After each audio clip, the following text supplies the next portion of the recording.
अस्सलाम वालेकुम। हेलो दोस्तों, कैसे हैं आप सभी का चाहत के किचन में खुशामदीद। आज हम बनाएंगे आलू कुलचे, जो कि एक बहुत ही बेहतरीन सी डिश है। और अगर आप इस तरह से बनाएंगे तो आप जो है रेस्टोरेंट के आलू कुलचे भूल जाएंगे। एकदम सॉफ्ट और एकदम यम्मी बन करके ये तैयार होता है। और सबसे बड़ी बात कि हम ये जो आलू कुलचे है बिगर ईस्ट और बिगर तेल के बनाएंगे पानी में, वो भी इतने ईजिली तरीके से। तो आप देख सकते हैं इसकी सॉफ्टनेस कितना ये स्पंज की तरह बना है और ये कितना सॉफ्ट है। मैं अंदर से आपको तोड़ के भी दिखाती हूँ कितना ये बेहतरीन से बना हुआ है। और इसी तरह से आप बनाएंगे तो आप भी आलू कुलचे अपने घर में बहुत ही आसानी के साथ बना लेंगे। तो चलिए बनाना स्टार्ट करते हैं।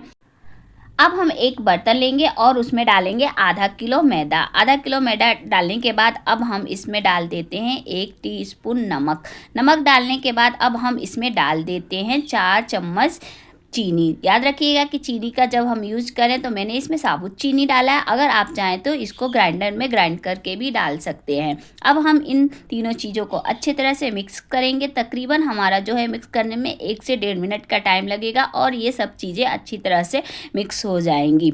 मिक्स करने के बाद अब हम बीच में इसमें एक गड्ढा बनाएंगे और गड्ढा बनाने के बाद अब हम इसमें डालेंगे दही। याद रखिएगा कि जब हम दही का यूज़ करें तो दही को डालने से पहले हम अच्छी तरह से फेंट लें। जब हमारा दही अच्छी तरह से फेंट जाएगा, उसमें लम्स वगैरह नहीं रहेगा, तो हम इसमें दही का यूज़ करेंगे। तो अब हम इसमें डाल देते हैं 4 चम्मच दही।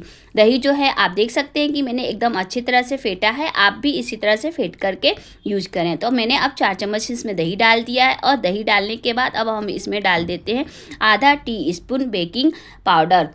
बेकिंग पाउडर डालने के बाद अब हम इसमें डाल देंगे तकरीबन जो है 1.5 चम्मच अब हम डालेंगे इसमें बेकिंग सोडा। अब ये हम इन तीनों चीज़ों को डालने के बाद अब अच्छे से हम तीनों चीज़ों को मिक्स करेंगे। और मिक्स करने के बाद तकरीबन 1 से 2 मिनट के लिए रख देंगे, क्योंकि हम इसमें ईस्ट का यूज़ नहीं करने। अगर आप ईस्ट का यूज करें तो तकरीबन आपको इसमें रखना पड़ेगा, गर्म पानी में पहले ईस्ट को एक्टिवेट करना पड़ेगा और तब डालना पड़ेगा। तो अब आप देख सकते हैं कि हमारे तीनों चीज़ें जो है मिक्स हो चुकी हैं। तो अब हम इसे ढक करके 1 से 2 मिनट के लिए रख देंगे। जब 1 से 2 मिनट हो जाएगा तो मैं आपको दिखाती हूँ कि हमारा जो है 1 से 2 मिनट हो चुका है। तो अब हम ढक्कन को हटाएंगे और आप देख सकते हैं कि हमारा जो है दही और बेकिंग पाउडर जो है वो एक्टिवेट हो चुका है और ऊपर ये झाग जैसे हो चुके हैं। तो ये हमारा जो वेटर है एकदम एक्टिवेट हो चुका है। तो अब हम इसमें 1 चम्मच डाल देंगे कुकिंग ऑयल। कुकिंग ऑयल डालने के बाद अब हम इसको अच्छे तरह से आहिस्ता आहिस्ता हाथों से मिक्स करेंगे। हम इसमें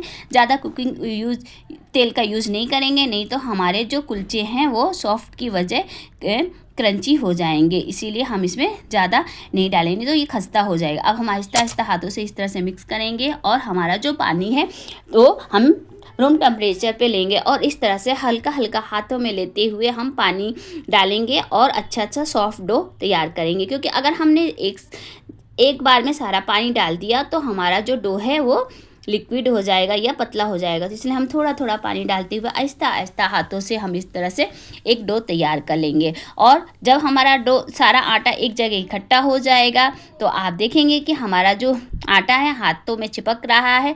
जब अब लगे कि हाँ हमारा आटा सब चारों साइड से इकट्ठा हो चुका है और हमारे हाथों में चिपक रहा है, तो इस पॉइंट पे फिर अब हम 1 चम्मच फिर से कुकिंग ऑयल लेंगे और हाथों में लगा करके इसको अच्छी तरह से इस तरह से गूँथ लेंगे। तो हमारा जो आटा है वो हाथों को नहीं चिपकेगा। तो आप देख रहे हैं कि मुझे आटा गूँथते हुए 1 से 2 मिनट हो चुका है और हमारा जो है कुकिंग हाथों में चिपक रहा है। तो इस पॉइंट पे अब हम कुकिंग ऑयल लेंगे और इस तरह से हाथों में लगाएंगे और फिर अच्छे तरह से गूँथ लेंगे। अब हमें तकरीबन 5 से 7 मिनट तक हमें आटे को इसी तरह से अच्छे से गूँथना है। जब हमारा 5 से 7 मिनट हो जाएगा तो हमारा आटा जो है बिल्कुल तैयार हो चुका है और ये अब हाथों पे नहीं लग रहा है। तो अब हम इनको इस तरह से निकालेंगे और एक प्लास्टिक रेपर से रैप करके और ढक करके रख देंगे तकरीबन 20 मिनट के लिए। अब हम आटे को अपने 20 मिनट के लिए रेस्ट पे रख देते हैं अच्छे से कवर करके। जब तक हमारा आटा जो है वो रेस्ट ले रहा है तो अब हम आ जाते हैं अपना जो हमें अंदर की फिलिंग तैयार करनी है उसके लिए। तो अब हम लेंगे एक बॉल और उसमें डालेंगे 3 अदद आलू। ये आलू जो है मैंने पहले से ही बॉईल करके रख दिया है। अब हम इन आलू को इस तरह से घिस लेंगे। याद रखिएगा कि हमें हाथों से इसको मैश नहीं करना है, नहीं तो मोटे लम्स रह जाएंगे। इसी तरह हमें इन आलूओं को क्रश कर लेना है। जब हमारे आलू क्रश हो हो जाएंगे तो अब हम इसमें डाल देंगे आधा टीस्पून नमक और आधा टीस्पून काला नमक। याद रखिएगा कि हमने आटे में नमक का यूज़ किया है तो इसीलिए हम इसमें नमक कम डालेंगे अपने टेस्ट के अकॉर्डिंग। अब हम इसमें डाल देते हैं 1 टीस्पून हरा धनिया कटा हुआ, आधा टीस्पून हरी मिर्च कटी हुई बारीक, और इसमें डाल देते हैं आधा कटा हुआ प्याज बारीक। अगर आप प्याज नहीं खाते हैं तो आप जो है प्याज स्किप भी कर सकते हैं। अब हम इसमें डाल देंगे क्रश किया हुआ आधा छोटा चम्मच अदरक, और अब हम इसमें डाल देते हैं भुना पिसा जीरा जो है मैंने पहले भून करके और इसको पीस लिया। तो अब हम इनको डाल देते हैं और इन सब चीज़ों को डालने के बाद अब हम इसको अच्छे तरह से अपने हाथों से मिक्स कर लेते हैं। मिक्स करने के बाद अब हमारा जो डो है तैयार हो चुका है। अगर आप चाहें इस पॉइंट पे ज़्यादा तीखा पसंद करते हैं तो आप इसमें 1 टीस्पून लाल मिर्ची पाउडर का भी यूज कर सकते हैं। तो हमारा जो है ये अंदर की फिलिंग एकदम रेडी हो चुकी है। तो अब हम इसको अंदर की फिलिंग को मिक्स करके रख देते हैं एक साइड में। आप देख सकते हैं कि हमारी अंदर की फिलिंग का कलर कितना बेहतरीन हुआ है। तो अब हम आ जाते हैं अपने आटे के तरफ। हमारा आटा जो है 20 मिनट हो चुका है और ये आटा भी एकदम से एक्टिवेट हो चुका है। तो अब हम अपना रैपर जो है निकालेंगे और आटे को अब हम रखेंगे अपने प्लेटफॉर्म पर। और उससे आटे को रखने से पहले हम उसमें डालेंगे थोड़ा सा सूखा आटा। सूखा आटा डस्ट कर देंगे और फिर उसके बाद हम आटे को हम निकालेंगे और इस तरह से रखेंगे प्लेटफॉर्म पे। अगर हमारे हाथों में आटा लग रहा है तो हम फिर से सूखे आटे को अपने हाथों पे लगाएंगे और इस तरह से रखेंगे और थोड़ा आहिस्ता आहिस्ता हाथों से हम आटे को अच्छे तरह से गूँथ लेंगे। तकरीबन हमारा आटा तो पहले से एकदम रेडी है, पर अब हम इसे 1 से 2 मिनट तक हाथों से अच्छे तरह से मिक्स कर लेंगे। जब हमारा आटा डो है जो सब अच्छे तरह से मिक्स हो जाएगा तो अब हम इसकी छोटी छोटी लोइयाँ बना लेते हैं। आप लोइयाँ हैं जो अपने हिसाब से बना सकते हैं। अगर आपको बड़े नान पसंद है तो आप बड़ी लोई ले, मीडियम पसंद है तो मीडियम ले। मुझे मीडियम कुलचे पसंद है इसलिए मैं मीडियम लोई ले रही हूँ। अब इस तरह से हम सारी आटे की लोई बना करके तैयार कर लेंगे। आप देख सकते हैं कि मेरी सारी लोइयाँ बन करके तैयार हो चुकी है। तो अब हम एक गीला कपड़ा लेंगे, उनको अच्छे तरह से ढक देंगे और फिर अब हम एक लोई निकालेंगे और फिर उसको हम आटे में पूरी तरफ से इस तरह से कोट करेंगे और फिर उसको बीच में से इस तरह से राउंड करते हुए शेप देंगे। जब हमारा इस तरह से राउंड हो जाएगा तो एक कुलचे में हम आटे में डालेंगे जो हमने तैयारी की थी आलू की स्टफिंग, वो डाल देंगे और इस तरह से फोल्ड करते हुए बना लेंगे। इस तरह से हम बनाएंगे तो हमारे कुलचे जो है फटेंगे नहीं और बहुत ही ईजिली झटपट से ये जो हमारे हैं नान बन करके तैयार हो जाएगा। अब हम इस तरह से हाथों से प्रेस करेंगे और फिर आटे में अच्छी तरह से कोट करेंगे। फिर इस तरह से प्रेस करेंगे और प्रेस करते हुए अच्छे से हल्के हाथों से बेलन की सहायता से हल्के हाथों से इस तरह से प्रेस करते हुए हम एक इसका शेप बना लेंगे। अगर आपको गोल नान पसंद है तो गोल बनाएं और अगर आपको लंबे नान पसंद है तो लंबे बनाएं। मुझे लंबे राउंड में नान पसंद है तो इसीलिए मैं लंबे बना रही हूँ। आपको जिस शेप में पसंद हो उस शेप में आप बना करके तैयार कर सकते हैं।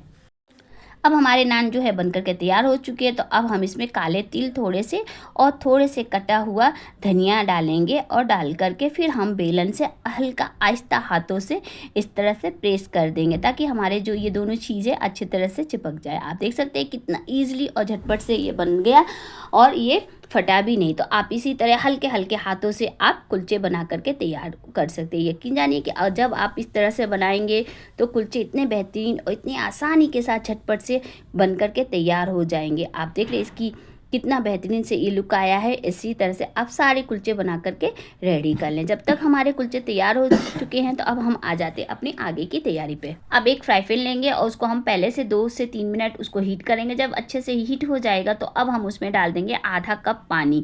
आधा कप पानी डालने के बाद अब हम उसको थोड़ी देर के लिए ढक देंगे। ढकने के बाद जब हम देखेंगे कि हमारा जो है पानी में बुलबुले आने लग गए हैं तो हम ढक्कन हटाएंगे। और उसमें आहिस्ता से इस तरह से कुलचे डाल देंगे। डालने के बाद अब हम उसको बंद कर देंगे और बंद करने के बाद जो हमारा एयर निकलने का लीड में जो होता है उसमें हम एक जो है उसमें छोटा सा आप देख सकते हैं हमारे कुलचे एकदम फूल चुके हैं। तो हमारे कुलचे जो है बेहतरीन तरीके से तैयार हो चुके हैं। आपने देखा कितना इजीली और कितनी झटपट से ये बन करके तैयार हो चुका और आपको यकीन भी नहीं हुआ कि हमने इतने बेहतरीन कुलचे रेस्टोरेंट स्टाइल घर में ही बना लिया और रेस्टोरेंट से लाना भूल जाएंगे। तो एकदम सॉफ्ट और जालीदार कुलचे हमारे बन करके तैयार हो चुके हैं। आप इसे आप इसे से कौरमे, नहरी के साथ खा सकते हैं। एकदम सॉफ्ट और यम्मी बनकर के तैयार होते हैं। तो अगर आपको ये वीडियो अच्छी लगे तो लाइक करें, सब्सक्राइब करें और दोस्तों के साथ शेयर ज़रूर करें। बहुत मेहनत के साथ ये वीडियो बनता है, तो आप ज़्यादा से ज़्यादा लाइक करें, शेयर करें और सब्सक्राइब करें। फिर मिलेंगे अगली वीडियो में, जब तक दुआओं में याद रखिएगा। अल्लाह हाफिज़।